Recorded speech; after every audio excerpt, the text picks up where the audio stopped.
बोलेगी अपनी बात को कुछ कहने से पहले मैं कुछ कहने से बंद खाया टमाटर थोड़ा सा शुगर। हेलो, तो मैं कुछ कहने से पहले पहले आप लोगों से कुछ जानना चाहूंगा। यहाँ पर आपके गांव के असली प्रधान जी पहली बार आए, पहली बार आप लोगों ने देखा है? इससे पहले भी एक बार कभी आप लोगों ने इनको देखा है? देखा है। तो इन्होंने ये आई हैं तो कुछ आप लोगों को बताई हैं कि खाली यहाँ की कुर्सी बैठ के माला फूल ले रही है, बताई हैं? तो क्या क्या बताई हैं? कोई एक बच्चा खड़ा होकर बताए। उनके कहने का तात्पर्य क्या था, उनका उद्देश्य क्या था? एक कोई भी चाहे लड़का हो चाहे लड़की खड़ा होकर बताए वो क्या कहना चाहती थी, तब मैं अपनी बात आपको बताऊंगा। माननीय प्रधान महोदया Shrimati Parvati ji, who is the president of Gram Sabha Arjunpur, वो आप लोगों को क्या शिक्षा दी है मैं जानना चाहता हूँ। उसके बाद मैं अपने वक्तव्य को आपके समक्ष रखूंगा। है कोई बताने वाला? इतनी बड़ी संख्या है, अगर एक बच्चा नहीं बता पाएगा तो ये विद्यालय की कहीं न कहीं तौहीनी हो जाएगी कि प्रधान जी की बात किसी ने ध्यान से सुना नहीं।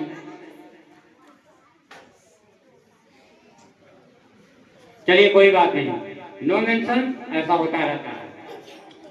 तो आज ग्राम सभा अर्जुनपुर के राजस्व गांव जलालपुर में प्राथमिक विद्यालय में आयोजित प्राथमिक विद्यालय जलालपुर वार्षिक उत्सव एवं विदाई समारोह में हमारे आदरणीय प्रधानाध्यापक महोदय और इस गांव की मुखिया श्रीमती पार्वती जी, मंच पर उपस्थित सभी शिक्षकगण, सभी का नाम मैं शायद नहीं जानता, लेकिन सबको एक बार में कहूँ, जितने भी शिक्षक हमारे इस विद्यालय परिवार में हैं, आप सभी का और हमारे प्यारे बच्चों, मैं अनिल देव बाबा आपका हार्दिक स्वागत एवं अभिनंदन करता हूं। जैसा कि आज इस विदाई के कार्यक्रम में मंच सजाया गया है, तो इसमें से जो कक्षा 5 पास कर चुके हैं बच्चे, आप वो विद्यालय को छोड़कर छठी कक्षा में कहीं जाकर एडमिशन लेंगे। लेकिन ये 5 साल का अनुभव जो कक्षा 1 से लेकर 5 तक आप लोगों ने यहाँ शिक्षा ग्रहण की है, वो 5 साल का अनुभव आपको जो शिक्षाएं यहाँ मिली हैं उसको ध्यान में रखते हुए जहाँ भी आप जाइएगा छठी कक्षा में,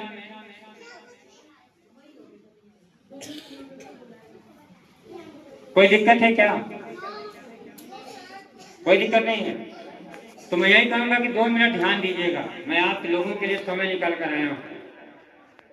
तो छठी कक्षा में आप जब जाएंगे तो ये 5 साल जो यहाँ आप लोगों को प्रधानाध्यापक द्वारा और जो शिक्षा यहाँ के शिक्षक गणों द्वारा आप लोगों को मिली है, वो छठी कक्षा में एडमिशन जब कराइएगा तो ऐसा न लगे कि वहाँ के टीचर ये कह दें कि किस विद्यालय से तुम लोग पढ़कर आए हो तो तुमको कुछ नहीं आता। उस विद्यालय की गरिमा को बचाने का कार्य ये कक्षा 5 पास कर चुके बच्चों के ऊपर जिम्मेदारी बनती है। बाकी जो भी 1, 2, 3, 4 में पढ़ रहे हैं वो तो अभी पढ़ेंगे, जो 1 में है वो 4 साल पढ़ेगा, और जो 2 में है वो 3 साल, जो 3 में है वो 2 साल, जो 4 में वो 1 साल यहाँ और पढ़ेगा, उसके बाद वो छठी कक्षा में जाएगा। आपकी असली पढ़ाई ये तो प्राइमरी एजुकेशन थी, अब जूनियर हाई स्कूल की शुरुआत होगी। पहले आप छोटे छोटे चीजों को सीखें और बड़ी चीजें आपके सामने आएंगी। जैसे हम किसी छोटे रास्ते को पार कर लेते हैं तो बड़ा रास्ता आता है, जब उस बड़े रास्ते को पार करते हैं तो उससे बड़ा रास्ता आता है। तो बड़े रास्ते की ओर आप अग्रसर हो गए हैं, आपकी शुरुआत हो गई है। अब मन लगा के कक्षा 6 से आप लोग पढ़ाई करिए, क्योंकि देखिए जीवन जीवन में अगर कुछ करना है, जीवन में कुछ पाना है, जीवन में अगर आगे बढ़ना है, अपने माता पिता को नाम को रोशन करना है, तो केवल और केवल एक हथियार है। उस हथियार का नाम क्या है? क्या है? पढ़ाई। जो पढ़ाई कर लिया वो किसी भी लड़ाई को जीत लेगा। जो पढ़ाई कर लेगा वो क्या करेगा? किसी भी लड़ाई को जीत लेगा। अब कक्षा 5 के जो पास हुए बच्चे हैं सबकी विदाई होगी। जैसे किसी हम शादी विवाह समारोह में जाते हैं तो लड़की की जब शादी हो जाती है तो विदाई होती है, वो अपने ससुराल जाती है तो पूरा परिवार रोने लगता है। क्या होता है? रोने लगता है। तो ये विदाई का समय वो जो है ये रोने वाला समय है। और रोएगा कौन कौन? प्रधानाध्यापक रोएंगे, यहाँ के शिक्षक रोएंगे, और जो छोड़ के जा रहा है विद्यालय को उसकी भी आंखों से आंसू आ जाएंगे। क्यों? 5 साल जो आपको यहाँ पे प्यार दुलार शिक्षा ये मिला है, अब दूसरे कक्षा में हम प्रवेश करेंगे तो वहाँ एक नया जीवन, एक नई शुरुआत होगी, नए दोस्त होंगे और नए शिक्षक मिलेंगे। अब यहाँ तो कब से घुल मिल गए थे आप, अब वो जानते रहे कि स्वाति है, नील ख्याति है, नील विख्याति है, कल्पना है, नील गरिमा है, आदर्श है, अंकित है, दिव्यांशु है, उन परमेश्वर है। लेकिन जब नई कक्षा में जाएंगे तो एकदम किसी को नहीं जानते रहेंगे, नए दोस्त बनाने पड़ेंगे। तो दोस्त बनाइएगा तो पहले दोस्ती बनाने से पहले बड़ी जांच परख कर लीजिएगा कि कौन सा बच्चा पढ़ने में अव्वल है, कौन सा बच्चा पढ़ना चाहता है, उसी से दोस्ती बनाइएगा। ऐसे दोस्ती मत बनाइएगा कि जो लड़का खाली स्कूल में हाजिरी लगावे आवे और उसके बाद घरे चला जाए तो गोली खेले, पैसा खेले, गुल्ली डंडा खेले, अपने माता पिता का कहना न माने। ऐसे लोगों से दोस्ती मत बनाइएगा। दोस्ती बनाइएगा तो अपने से टक्कर देने वाले का। आपके विद्यालय का नाम अर्जुनपुर के विद्यालय से ऊपर है, जबकि सबसे ज्यादा व्यवस्थाएं अगर किसी प्रधान ने किया है तो आपके श्रीमती पार्वती जी ने अर्जुनपुर में किया। वहाँ पे इतनी इतनी व्यवस्थाएं हैं, आपको क्या कह दिया जाए, जाइएगा कभी देखिएगा। तो ज्यादा समय व्यतीत नहीं करूंगा क्योंकि शिक्षक गण भी काफी देर से बैठे हैं, मुखिया जी भी काफी देर से बैठी हैं। तो इतना अवश्य कहूंगा कि शिक्षा उस शेरनी का दूध है जो जितना पिएगा उतना दहाड़ेगा। शिक्षा क्या है? शेरनी का दूध है। शेरनी का दूध इंसान पी लेगा तो मर जाएगा, इतना उसमें ताकत होती है। लेकिन उससे बड़ी ताकत आपके शिक्षा में है। आप अगर उसको ईमानदारी से पी लेंगे तो आज ये बच्चे जो साइकिल से चलते हैं, मैं आपको विश्वास दिलाता हूँ कि आपको समय आएगा कि 4 व्हीलर गाड़ी से रन करेंगे। आपको सलूट मारने वाले लाइन में खड़े रहेंगे, जय हिंद सर, जय हिंद सर, जय हिंद मैम, जय हिंद मैम। वो दौर भी आएगा कब? जब आप शिक्षा के महत्व को समझते हुए उस ज्ञान को, उस अध्ययन को अपने शरीर के मस्तिष्क में समावेश कर लेंगे। इसको केवल एक किताब मत मानिए, ये किताब नहीं है कि खाली आप पढ़ लिए और भूल गए। ये आपके लिए एक बहुत बड़ा हथियार है। जिस हथियार को आप ले लेंगे तो आपसे कोई भी दुश्मन, कोई भी आपका पड़ोसी, कोई भी आपका रिश्तेदार जो आपको ताना महना मारा होगा, आपके माता पिता की गरीबी का मजाक उड़ाया होगा, वो एक दिन आपके सामने मजाक का पात्र बन जाएगा। लेकिन ये संभव कैसे होगा?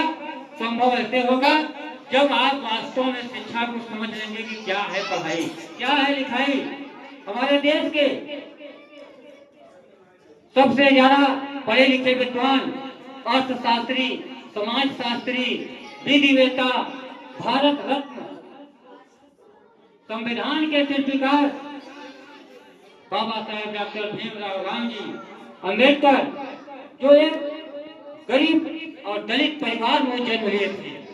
उस समय छोटे छोटे बच्चों को पढ़ने का अधिकार नहीं था। तो सोचो कि उस समय जब पढ़ने का अधिकार नहीं था, जब स्कूल में उन्होंने पढ़ने की इच्छा जताई थी तो वहां के स्कूल के हेडमास्टर और प्रधानाध्यापक लोग उनका एडमिशन लेने से मना कर देते थे। लेकिन उन्होंने हार नहीं माना, उन्होंने पढ़ाई के लिए अपने मम्मी पापा से जिद किया, एडमिशन कराया बच्चों, और उन्होंने पढ़ाई किया। जब उनका स्कूल में दाखिला हो गया तो उनको स्कूल से बाहर बैठाया गया कि आप बाहर बैठ के पढ़ेंगे, आपको अंदर बैठ के पढ़ने का अधिकार नहीं है। लेकिन आप लोगों को सोचो कि अंदर सोचिए, पढ़ाई के लिए यहाँ शिक्षा भी दिया जा रहा है, शिक्षक गण भी मौजूद है, और खाने के लिए भी व्यवस्था दिया गया है। मिड डे मील के माध्यम से भोजन मिलता है कि नहीं मिलता है, दूध मिलता है कि नहीं पीने के लिए, और फल मिलता है कि नहीं खाने के लिए। तो कुल मिलाकर जब आपको सब कुछ मिल रहा है तो क्या आप लोग पढ़ाई करोगे कि नहीं करोगे? आप लोग आज यहाँ से विदाई लेने से पहले एक संकल्प लेकर जाओगे कि मैं अपने जीवन में इतनी ऊंचाई पर पहुंचूंगा, इतनी ऊंचाई पर पहुंचूंगा कि जो मेरे माता पिता मजदूरी करके, रिक्शा चला के, बेलदारी करके, लोगों के यहाँ, दूसरों के यहाँ मजदूरी करके, काम करके अगर हमको पढ़ाने के लिए तैयार हैं तो मैं उनके स्वाभिमान को नहीं गिरने दूंगा, मैं उनके मूल्यों को कम नहीं होने दूंगा। जिस प्रकार से हमारे महापुरुषों ने इतनी बड़ी बड़ी शिक्षा, इतनी बड़ी बड़ी डिग्रियां हासिल करके उस मुकाम को हासिल किया कि आज उनको देखना दुर्लभ हो जाता है। ऐसी सोच और ऐसे संकल्प लेकर आप यहाँ से जाएंगे तब यहाँ के प्रधानाध्यापक, हमारे यहाँ मंच पर बैठी समस्त शिक्षिकाएं, उनका भी हौसला और चेहरा गर्व से जो है फूला नहीं समाएगा। लेकिन ये संभव कब होगा? जब आप के लोगों से कोई बड़े पोस्ट को हासिल करेगा।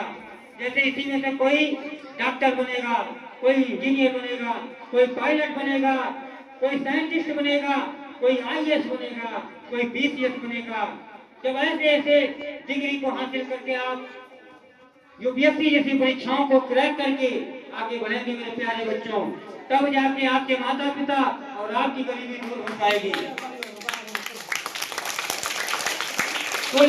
कुल मिलाकर कहने का मेरा तात्पर्य केवल और केवल यही है कि जीवन में अगर आगे बढ़ना चाहते हो तो केवल और केवल एक हथियार है, वो है education. One who that can get education, you can get everything in your life. If you don't get education, your life will be the life जैसे एनिमल। अगर आप शिक्षा को हासिल कर लिए तो जो चाहोगे वो पाओगे। अगर नहीं कर पाए बेटा तो जीवन में जैसे आपके माता पिता मजदूरी किए, रिक्शा चलाए, कष्ट झेले, आवाज तक झेलते आ रहे हैं, वो भी समय आप लोगों के पास आएगा। ये 6 साल से लेकर केवल 18 और 20 साल तक जो बच्चे समझ गए, मेहनत कर लिए और पढ़ाई को समझ लिए तो जान उनका जीवन सफल हो गया। अगर जो नहीं समझा बेटा तो जान लो कि फिर ऐसा दोबारा मौका नहीं मिलेगा, क्योंकि समय जो बीत गया वो वापस नहीं आता है। क्या आता है? क्या जो मैं अपनी जुबान को बोल रहा हूँ क्या वापस ये समय आ सकता है? नहीं आएगा बेटा। जो कक्षा 4 को पास कर लोगे तो क्या कक्षा 4 में जो आपने समय दिया क्या वो वापस आएगा? नहीं आएगा। इसलिए समय की कद्र करो। जिसने समय का कद्र किया समय ने उसका कद्र किया, और जिसने समय का कद्र नहीं किया तो समय ने उसका कद्र नहीं किया। तो आज से आप ये संकल्प लोगे, सभी लोग हाथ ऐसे कर लो कि हम सभी बच्चे यह संकल्प लेते हैं कि हम जितने भी बच्चे हैं अपने जीवन में यह संकल्प लेते हैं कि हम सभी लोग पढ़ाई मन लगाकर करेंगे और किसी से आपस में भेदभाव नहीं करेंगे।